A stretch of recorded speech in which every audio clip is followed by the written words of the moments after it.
Eu sou Simoni Tomazini e junto com a Pamela Maria vamos apresentar mais um episódio do No Pé Delas, um podcast direcionado a curiosidades, conhecimentos e atualidades no mundo do futebol. Aproveito para pedir para você para se inscrever no canal, dar o like, porque quando você faz isso, você envia uma mensagem ao YouTube dizendo que esse conteúdo é relevante e ainda ajuda o nosso canal a crescer.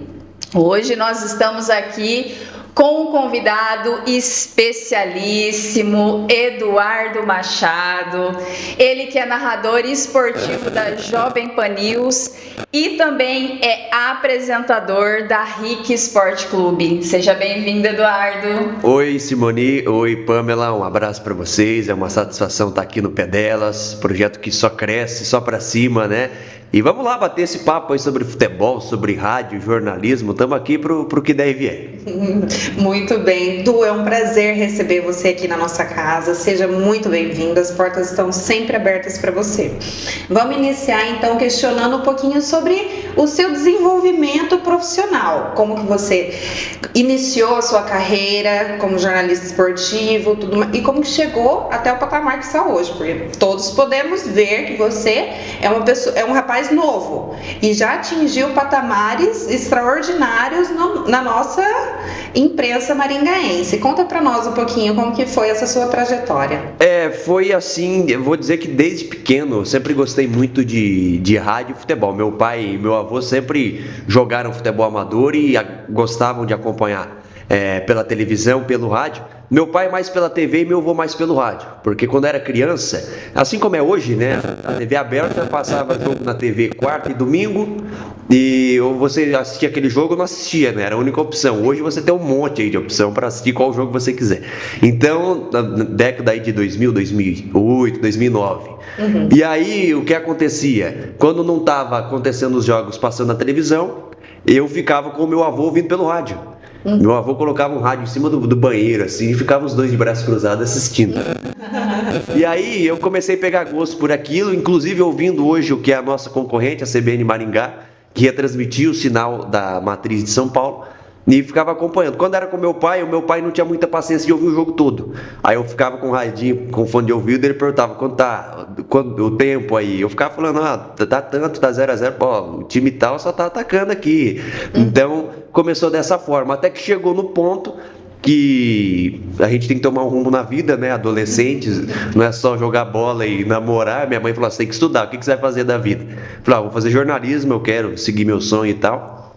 E até que foi, né? Aí eu passei no vestibular, fiz jornalismo, sou graduado na profissão pelo EPG, em Ponta Grossa. Então, quando eu tinha 17 anos, já fui para Ponta Grossa morar lá, vivi 4 anos da minha vida lá. E a partir disso, já logo na graduação, eu comecei daí já no ramo, né? No primeiro ano da faculdade, eu entrei num projeto de extensão, que era o único que tinha esporte, chamava Foca Foto. A gente ia nos ginásios, cobria os eventos esportivos da cidade, basquete amador, futsal feminino. É sempre um repórter e um fotógrafo. E eu falei, cara, é o único que tem, então vamos lá. Me deu uma cancha assim absurda assim de experiência para fazer networking, fazer contatos, para conhecer, né, o pessoal da área. Aí no segundo ano da faculdade, eu já pensei como eu queria ingressar em rádio, que eu sempre quis trabalhar em rádio, né, com jornalismo e narração. Pintou a oportunidade, né? Um amigo meu estava numa emissora, a Rádio Itaí, lá de Ponta Grossa, e eu não vou poder fazer um jogo que eu vou fazer eu vou cantar. Ele era repórter, ele ia cantar lá, que ele também era cantor. E aí chegou na hora, ele foi cancelado o show dele, ele ia fazer reportagem. Falei, pô, mas faz parte. Só que daí os caras acho que ficaram com dó, falou, pô, o menino aí ia fazer e tal. Aí falaram, então estamos precisando de um plantão para dar os resultados durante a transmissão. Eu aceitei, né? Comecei com plantão, logo passou 2 jogos, aí o meu amigo não pôde ir, aí eu fiz reportagem no lugar dele, e na outra rodada o narrador não foi, aí eu assumi a narração. Aí eu fiquei como narrador da rádio até o final do ano. Eu entrei na Rádio Clube de Ponta Grossa, fiquei 2 anos, e até que cheguei em Maringá em 2023, né? Recebi o convite do Ananias Rodrigues, trabalhamos juntos lá na Rádio Pinga Fogo por 1 ano, até chegar hoje na Jovem Pan News aí com a equipe da RIC, do RIC Sport Clube aí, que está sendo um sucesso danado. Pouco tempo de projeto, mas que já está sendo bem alavancado aí. Ah, com certeza. Um abraço pessoal da PIC, um abraço pessoal da Jovem Pan. É uma equipe de peso. Todas as nossas equipes de transmissão da cidade, na realidade, elas são excelentes. Juntaram uma equipe para vocês iniciar esse projeto esse ano maravilhosa, né? Pois é, uma equipe, ela é muito profissional, né? O Linhares Júnior, que é o nosso coordenador, nosso diretor de esportes, ele teve bastante cuidado. O interessante é que toda a equipe que está hoje fazia parte das outras duas que dividiam a audiência, que eram o CBN e Pinga Fogo, né? Uhum. Eu era narrador da Rádio Pinga Fogo, o Vitor era comentarista com a gente, o Edivaldo era repórter da CBN, e o Cacá Silva, que é o nosso plantão, sempre também passou aí pelas emissoras da cidade, filho do grande Denival Pinto, que marcou época aqui Sim. no rádio da cidade, né? Então, fez uma mistura de tudo aí e tá dando tudo certo. A gente tem uma audiência considerável no YouTube, no Dial também a gente dá para perceber que tá uma audiência bem bacana. É um projeto que está no ar há 2 meses, né? Começou agora no início do Campeonato Paranaense, já tinha no ano passado em Curitiba, aí resolveram expandir para o interior com Londrina e Maringá, e nós estamos aqui representando Maringá aí nesse projeto aí, que é um projeto multimídia. A gente fala Jovem Pan News, Henrique TV, só que tem YouTube, Instagram, você produz conteúdo para todas as mídias, né? Então você tem que estar bem atualizado aí para poder falar com um público bem diversificado aí, com esse monte de mídia que temos atualmente, né? Isso quer dizer, a qualquer momento do dia você vai estar ouvindo ou ouvindo a voz desse Exatamente. o Eduardo Machado. Du, vamos iniciar então o nosso segmento dos campeonatos estaduais, tá? Fala pro nosso pessoal que nos acompanha, como que funciona a tabela do campeonato estadual? Pois é, os campeonatos estaduais, eles são o início de tudo, né? Porque a gente tem os campeonatos brasileiros, que são 4 divisões, A, B, C e D, e para a participação no campeonato nacional, no campeonato brasileiro, você precisa primeiro começar lá do campeonato estadual, que é o que dá vaga para a Série D do campeonato brasileiro. E assim em diante você ir subindo as divisões. Então aqui no nosso caso, que é o campeonato paranaense, são 12 times que disputam entre eles em 11 rodadas, né? Jogam todos contra todos em turno único, não tem jogo de ida e volta, turno único.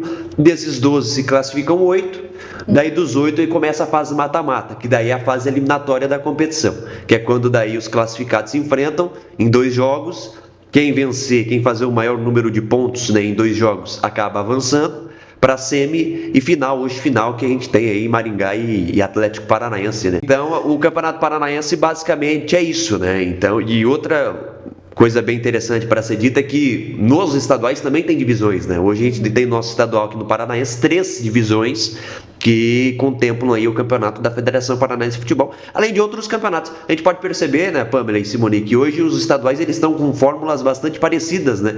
Eu lembro que anteriormente o Campeonato Paulista, por exemplo, tinham 20 times que disputavam. Hoje são 16, né? E agora o Gaúcho, o próprio Carioca, Paranaense, o Mineiro, todos eles com 12 times. Então já dá meio que uma padronizada naquilo que a gente acha tão problemático que são os regulamentos dos campeonatos estaduais, né? E, Eduardo, eu vou te fazer uma pergunta que eu acabei fazendo para o Viola também, porque essa pergunta é extremamente importante sobre os campeonatos estaduais, porque os campeonatos estaduais são muito relevantes no nosso estado, em todos os estados. Eu queria te perguntar se você concorda sobre essa importância, porque tem muitos jornalistas que defendem a extinção dos campeonatos estaduais. E também se os campeonatos estaduais, assim como eu perguntei para o Viola, se eles constituem uma vitrine de jogadores, né? Porque a gente pode citar vários jogadores aqui do próprio Maringá Futebol Clube que alçaram voos mais altos aí. Então eu queria saber a sua opinião sobre isso. Eu penso assim, Simone, ótima pergunta, aliás. Você ser jornalista e você defender o fim dos campeonatos estaduais não é a mesma coisa que você ser uma barata e defender o veneno. Ser um rato e defender a ratoeira. Porque, cara, a gente trabalha com isso. Você defender o fim do campeonato estadual é você defender o fim dos pequenos clubes. E eu não trabalho acompanhando Palmeiras, Corinthians, São Paulo, o Flamengo. Eu trabalho acompanhando o Maringá, o Grêmio Maringá, o Galo, o Cianorte, o Paranavaí, o Londrina. A gente depende do futebol paranaense. Então não tem como eu defender a extinção do campeonato estadual. O que eu defendo é uma reformulação do que pode valorizar ainda mais o futebol regional. Como isso pode acontecer? Eu acho que uma primeira semente foi plantada, que foi, que a CBF acertou em muito, tem gente que também detestou, mas eu acredito que a CBF acertou em muito, que foi as vagas para a Copa do Brasil serem disponibilizadas via Campeonato Estadual. Porque hoje no Campeonato Paranaense, os 5 primeiros colocados, os 4 semifinalistas e o melhor classificado ali, do 5º melhor classificado, né? Garantem vaga para a Copa do Brasil, que hoje financeiramente é a competição mais rentável do futebol brasileiro, é a que paga mais, é a que traz mais vitrine, que a própria Simone tocou no assunto. Então eu acredito que essa primeira sementinha já foi plantada, isso valoriza ainda mais. Um exemplo claro é o Atlético colocava o time aspirante sub-20 para disputar, levava o campeonato daquele jeito, né? Empurrava com a barriga, como diz o ditado popular. E agora não, agora tem que jogar com o time principal, tem que pôr o Fernandinho, o Canóbio, o Bento, porque senão fica sem Copa do Brasil. E é sem uma grana considerável para os cofres de um time grande, né? O próprio Coritiba foi eliminado nessa temporada para o Águia de Marabá, uma tragédia. O Coritiba que só vai ter a Série B para disputar agora. Então esse é um exemplo claro. Então eu acredito que sim, a CBF ela já começou a plantar essa semente para valorizar o Campeonato Estadual. Só que eu acho que ainda é muito pouco. Porque no nosso exemplo, Campeonato Paranaense, hoje vamos colocar aí que é o 5º mais bem visto do Brasil, aí atrás do Paulista, do Carioca, do Mineiro e do Gaúcho, brigando ali com o Catarinense e tal. Porém, é um campeonato que não tem premiação, você gasta para jogar. É a mesma coisa você pagar para trabalhar, isso não existe, né? Então o Maringá, se for campeão contra o Atlético agora, ele não vai ganhar nada, não vão dar nem um pacotinho de pipoca, tá aqui Maringá, parabéns, nada. O Atlético da mesma forma, então eu acho que isso acaba deixando que até os próprios clubes se desanimem da participação, né? Porque você garante a vaga na Copa do Brasil, tudo bem, mas você ser campeão, você não ter um mínimo ali. Eu lembro que a divisão de acesso recentemente, acho que disponibilizou um carro, uma caminhonete, em torno de 100 mil reais, só que é muito pouco para um time que tem que investir aí 800 mil, 1 milhão de reais, falando de divisão de acesso de Paranaense, não estamos falando nem da elite do futebol estadual nosso aqui, né? Então acho que esse é um dos problemas, mas eu acho que a primeira semente já foi plantada já para começar essa valorização e não entrar nesse âmbito aí da extinção, que daí eu acho que é o fim dos clubes pequenos, e não tô nem falando de Maringá Futebol Clube, tô falando dos menores, tô falando lá do Sport Campo Mourão da 3ª divisão, do Cambé Atlético Clube, desses times que, tem 2 meses de calendário e dificilmente conseguem viver disso, né? Uhum. E fala um pouquinho da importância do calendário preenchido anualmente pelos clubes. Esse é um ponto importante até, Pamela, porque assim, nesse ano o Campeonato Paranaense ele foi tão curto, ele começou no dia 15 de janeiro, terminou no dia 17 de fevereiro a primeira fase. Então o Galo Maringá, que lamentavelmente foi rebaixado, jogou um mês e não vai ter mais calendário, vai ter agora sub-15, sub-17, mas profissionalmente não terá mais calendário.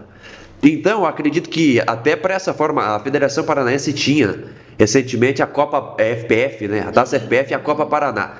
Só que era tão fraca tecnicamente. E por que era fraca tecnicamente? Porque não havia valorização dela, né? Você tinha 4 times que jogavam com sub-23, levavam também com a barriga, não tinha aspiração nenhuma, que você não tinha vaga para Copa do Brasil, tinha ali acho que para a Série D do Campeonato Brasileiro, só que esses times não tinham condições de participar da Série D do Brasileiro justamente porque não tinham um calendário para poder participar, então isso acabou complicando. Eu acho que é outro ponto também, todas as federações, um exemplo, a Federação Paulista, hoje tem a Copa Paulista, a Federação Gaúcha tem a Copa da Federação Gaúcha, então a maioria das federações estaduais, elas têm suas copas regionais, e isso poderia até ser utilizado como forma para dar calendário para essas equipes que não tem calendário nacional, que hoje a gente tem Atlético na Série A, o Coxa na Série B, o Londrina na C, Maringá, Cianorte e Cascavel na Série D. Enquanto os demais do nosso estado jogam 3 meses e acabou. Dispensa todo mundo e repensa para o ano que vem quem vai trazer para poder jogar de novo, mas só daí no ano que vem. Então eu acho que essas Copas estaduais poderiam ser trazidas de volta,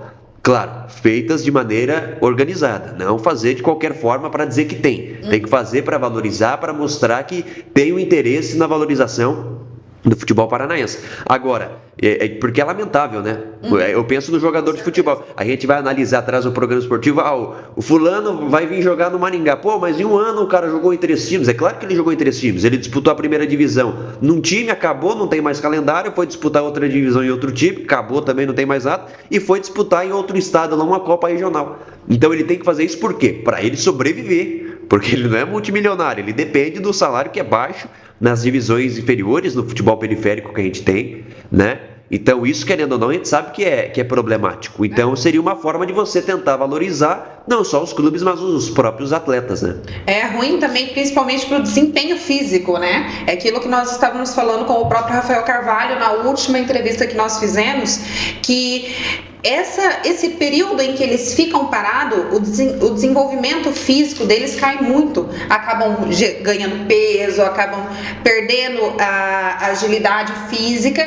Claro que eles têm a lembrança física, a lembrança do organismo deles para se recuperar com facilidade. No entanto, judia bastante do jogador ficar um tempo parado, sem aquela sequência de jogos, o que vem também a importância daqueles pré-campeonatos, né? Igual aqui no Paraná nós tivemos o torneio de verão. Sim. Ele vem com a importância de estar trazendo o jogador a forma física adequada para o campeonato regional, no caso. O que você acha disso? Eu acredito, e o problema também, você trouxe um nutricionista aqui do Maringá, e a própria alimentação, né? Que você está ali no clube, você está disputando o campeonato, se alimentando com o nutricionista todos os dias. Aí você vai para cá, você vai comer uma porcaria, come um chocolate, toma um refrigerante, e isso, querendo ou não, interfere. Então você tem, pra gente ter uma dimensão desse tempo parado, né? Um exemplo, o Campeonato Paranaense acaba agora no dia 6 de abril. Então muitos desses jogadores que vão jogar a segunda divisão, que inicia no dia 4 de maio, eles pararam de jogar na primeira fase, que acabou lá em fevereiro. Então vai ficar de fevereiro até maio sem jogar? Claro que daí um vai pro futebol de Alagoas, outro vai pro futebol do Mato Grosso do Sul e assim em diante. O futebol com esse calendário vasto, com muitos estados, a gente sabe como funciona e esses atletas têm campo de trabalho, têm mercado. Agora o problema é esse, né? Se você fixa a sua carreira aqui no Paraná, você vai ficar aí praticamente 3 meses sem atuar. E isso intervém, são 90 dias, né? Para um atleta profissional. Se pra gente que narra futebol, você fica de dezembro a janeiro sem transmitir, se já volta meio enferrujado, até voltar ao normal é complicado. Imagine para um cara que é atleta profissional, né? E Eduardo, pegando o gancho dessa palavra enferrujado, se tem uma coisa que não deixa o jogador enferrujado é o clássico, né? Os famosos clássicos. Eu vou citar alguns aqui para as nossas ouvintes, os mais conhecidos, como por exemplo o Fla-Flu, que é o Flamengo e Fluminense, o Grenal, que é Grêmio e Inter.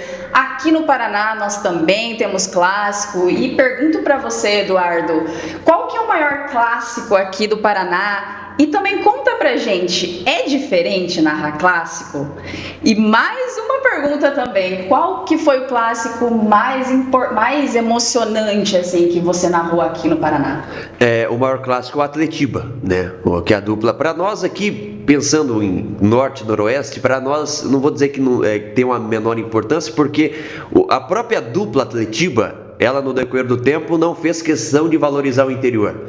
Então esse é um problema do nosso estado. Você pega Rio Grande do Sul, que você citou o Grenal, lá ou é Grêmio ou é Inter no estado todo, não só em Porto Alegre. Aqui não, aqui você é Atlético ou Curitiba, é em Curitiba, e isso que se você for pegar as últimas pesquisas aí, a torcida do Corinthians, por exemplo, com a torcida de massa, são mais de 40 milhões, tem mais torcedor até do Corinthians do que do Curitiba na capital hoje, para a gente ter uma ideia.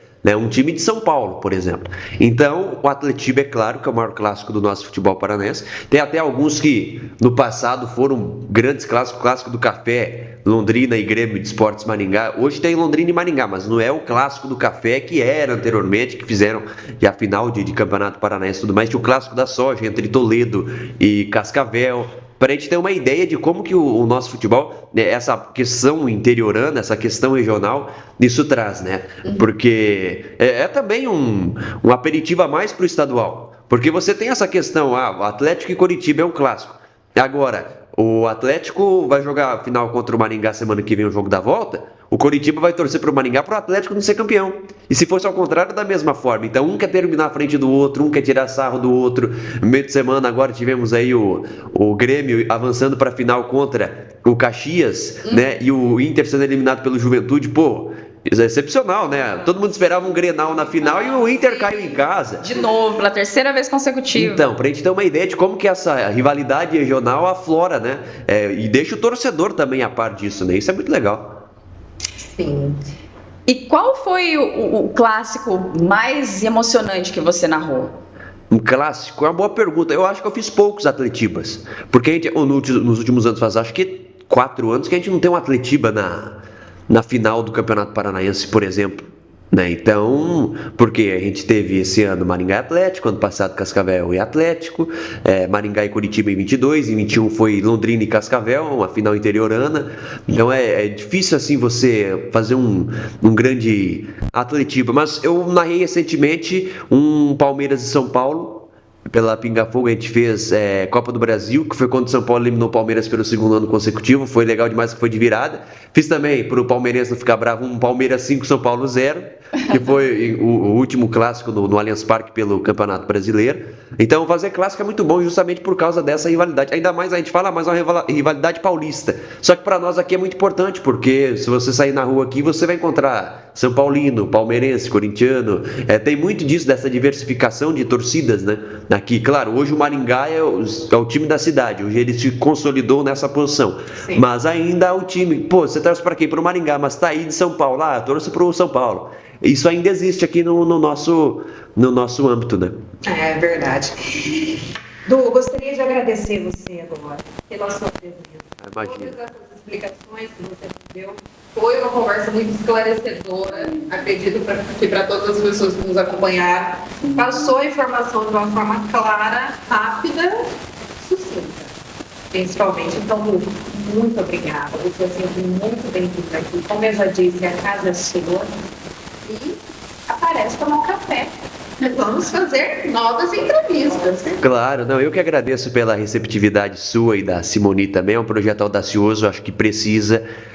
Hoje a gente fala muito do jornalismo esportivo e a gente antigamente era mais difícil porque você, para entrar no mercado de trabalho, você tinha o rádio, o TV, o jornal. Hoje você, por exemplo, é um projeto, eu diria audacioso, mas é um projeto que vocês estão criando do zero, né? Sim. Então é uma ideia autônoma de vocês. Essa é a palavra que me fugiu. Então assim, isso é muito interessante, ainda mais visando o jornalismo não só esportivo, mas o jornalismo regional, visando também a própria entrada da mulher no âmbito do jornalismo esportivo, que a gente sabe que ela está começando aos poucos agora, ainda bem que começou, demorou, né? Porque anteriormente você via cada 100 jornalistas esportivos, uma era mulher. Hoje não. Hoje a gente está com 2 mulheres aqui e um jornalista. Então, cada vez mais que aumente mesmo o número de mulheres e de projetos como esse, né? O Pé Delas, quem tá aí pode se inscrever no canal aí, deixar o like aí. E o pessoal aí que nos acompanha nas narrações, nas transmissões aí, que a gente vai divulgar aí também no nosso Instagram aí, que possa também valorizar, porque é muito bom. E deu para perceber, quando a gente fala de jornalismo e futebol, a gente não para mais, né? Então, agradecer vocês, eu que agradeço por toda a recepção e sucesso, longevidade no projeto aí. E precisando é só dar um toque, para falar é com a gente mesmo. Com certeza retornará. Sim, com certeza retornará. E aproveito para falar que na descrição desse vídeo tem um outro vídeo sobre a Copa do Brasil, a gente falou aqui, né, também. Então, se você quiser assistir, tá aqui na descrição do vídeo. Enfim, eu gostaria de agradecer também, principalmente aos nossos patrocinadores, a Singular Marcas e Patentes, o Franklin Santana. Muito obrigada por estar nos acompanhando, nos apoiando nesse projeto. A Noma Toyota Motors, o Agostinho, o Ronaldo, pessoas que estão aí sempre no trabalho do desenvolvimento.